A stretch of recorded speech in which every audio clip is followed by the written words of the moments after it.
Hello, मैं हूँ देव शर्मा और आज हम स्टार्ट करने जा रहे हैं हमारी ट्रांसफर प्रॉपर्टी एक्ट 1882 की लेक्चर सीरीज। तो चलिए शुरू करते हैं। आप इस प्रेजेंटेशन को फ्रीली डाउनलोड कर सकते हैं हमारी वेबसाइट से, जिसका लिंक हमने डिस्क्रिप्शन में दे दिया हुआ है। हमारा आज का इंडेक्स है ये। Guys, इस स्लाइड में हम देखेंगे व्हाट इज़ प्रॉपर्टी।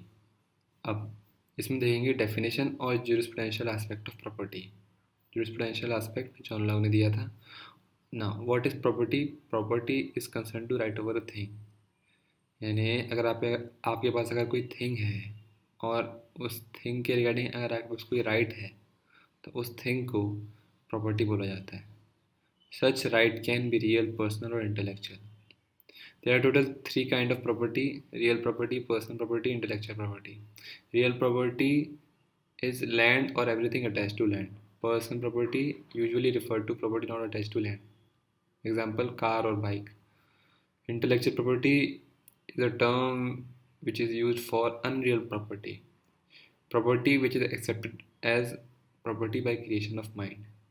यानी जो property is accepted as property, यानी a property which is accepted as property by creation of mind is an intellectual property. For example, patent, copyright are example of intellectual property. अब guys ज्यूरिस्प्रूडेंशियल aspect पढ़ लेते हैं जो John Locke ने दिया था। John Locke कहते हैं कि life, liberty, property are fundamental natural rights which are pre political nature. ठीक है, यानी प्री पॉलिटिकल मतलब होता है, प्री पॉलिटिकल का मतलब होता है कि जो स्टेट की फॉर्मेशन के पहले से एग्जिस्ट करते आ रहे हों उन्हें प्री पॉलिटिकल कहते हैं, प्री पॉलिटिकल नेचर कहते हैं। यानी life, liberty, property pre political nature के राइट होते हैं। ठीक है, ये जॉन लॉक का एक कोट है, मैंने लिख लिया है यहाँ पे, अच्छा लगा तो लिख लिया।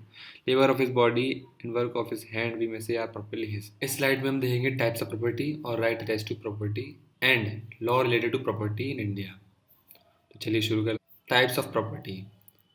अब ये total four kinds of property होती है, बता दूं आपको। Movable and immovable, tangible and intangible, real and personal property, corporeal and incorporeal property.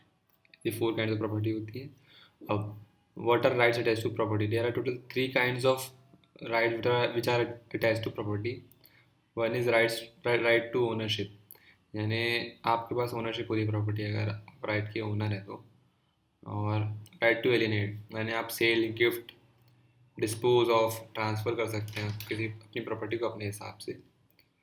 Right to possess, यानी कि आपका पोजेशन होता है, आप राइट को आप अपनी प्रॉपर्टी को एंजॉय कर सकते हो without any kind of disturbance of और यानी कि हर्डल। कोई थर्ड पर्सन आपको कह नहीं सकता कि यार क्यों एंजॉय कर रहे हो इस प्रॉपर्टी पे आप, क्योंकि वो उस पर आपका अधिकार है। आप उसको आप थर्ड पर्सन को एक्सक्लूड करवा सकते हो कि भाई तू क्यों एंजॉय कर रहा है, ये मेरी प्रॉपर्टी है। तो गाइज ये होते हैं राइट्स अटैच टू प्रॉपर्टी। अब guys law related to property in India. अब ट्रांसफ़र ऑफ प्रॉपर्टी एक्ट 1882 सिर्फ इमूवेबल प्रॉपर्टी से डील करता है, सिर्फ इमूवेबल प्रॉपर्टी से। और सेल्स ऑफ गुड्स एक्ट 1930 सिर्फ मूवेबल प्रॉपर्टी से डील करता है। इंडियन कॉन्ट्रैक्ट एक्ट 1872 सिर्फ प्लेज और हाइपोथिकेशन ऑफ मूवेबल प्रॉपर्टी को कवर करता है। और benami transaction and prohibition act 1988 movable, immovable, tangible और इंटेंजिबल प्रॉपर्टी से डील करता है। Benami transaction are such kind of transaction which are prohibited और law avoid these kind of transaction. हम गाइस इससे हम देखेंगे प्रॉपर्टी की कॉन्स्टिट्यूशनल पोजीशन, तो यानी प्रॉपर्टी किस तरह का राइट है और किस तरह का राइट था, इसमें हम डिस्कस करेंगे ये। तो गाइस मैं आपको बता दूं, under article 19(1)(f) which says right to hold, dispose and acquire property with reasonable restriction, और article 31 which says no person shall be deprive of his property save by authority of law. अब एक sentence और पढ़ लेते हैं। Which also states that if any kind of property which is acquired by law by state for a particular purpose under any law authorising to take any of such possession or such acquisition, the law will provide compensation for such acquisition।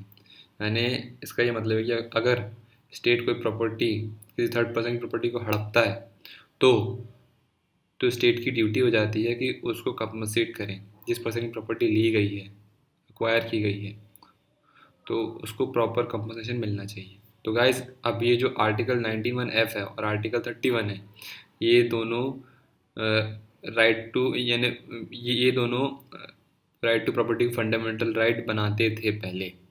Before 1978 ये fundamental right बनाते थे right to property को। पर अब article 300(a) आया through 44th constitution amendment.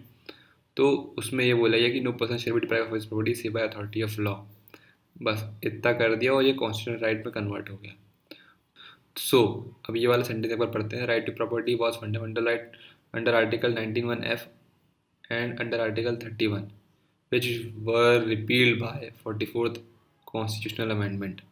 ठीक है, तो ठीक है, हम आगे अब यहाँ देख लीजिए। So before 1978 it was fundamental right but now it is constitutional right. Okay guys, चलिए दूसरी स्लाइड में पढ़ते हैं। गाइस इस स्लाइड में डिस्कस करेंगे एमिनेंट डोमेन को। गाइस एमिनेंट डोमेन कहता है कि स्टेट कैन डिस्ट्रॉय और एलिनेट any property in case of necessity और ऑल्सो इन पब्लिक यूटिलिटी। यानी पब्लिक यूटिलिटी और नेसेसिटी में स्टेट डिस्ट्रॉय कर सकता है, एलिनेट कर सकता है किसी थर्ड पर्सन को उसकी खुद की प्रॉपर्टी से, है ना। So here social ends are overriding private ends. समझ रहे हैं, यानी भाई बस अब एक आदमी की नहीं चलती यहाँ पे, समाज जो चाहेगा वही होगा। ठीक है, but state is bound to make good to the loss to those who suffered from acquisition of their property by state. यानी भैया स्टेट की ड्यूटी बनती है कि वो जो लॉस हुआ है प्रॉपर्टी हड़पने से किसी थर्ड पर्सन को, तो उस पर्सन को प्रॉपर कंपनसेशन मिले, ये स्टेट की ड्यूटी बनती है। अब गाइस यहाँ पे आप आर्टिकल 300A और 91F और आर्टिकल 31 का रेफरेंस ले सकते हैं अपने आंसर लिखते समय। तो गाइस हमने पिछली स्लाइड में डिस्कस करे हैं ये वाले सेक्शन, ये वाले आर्टिकल्स, तो वहाँ से आप पढ़ के यहाँ पे रेफर कर सकते हैं जब एमिनेंट डोमेन का आंसर लिख रहे हो तब। अब guys land acquisition act provide the procedure for occupying property by the state. यानी प्रॉपर्टी जब स्टेट ऑक्यूपाई करता है तो लैंड एक्विजिशन एक्ट प्रोसीजर देता है फॉर एक्विजिशन। और गाइस हम ये एमिनेंट डोमेन की दो कंडीशन मैंने लिखी है यहाँ पे, इसे पढ़ते हैं। Eminent domain has two conditions. Property can be acquired for public advantage only, यानी पब्लिक एडवांटेज होना चाहिए। And compensation for the loss made shall be given to the sufferer, यानी लॉस की भरपाई होना चाहिए। अब guys tea plantation versus state of Karnataka, इसमें जस्टिस इंदु मल्होत्रा ने बोला था कि eminent domain is impliedly embedded in article 300A।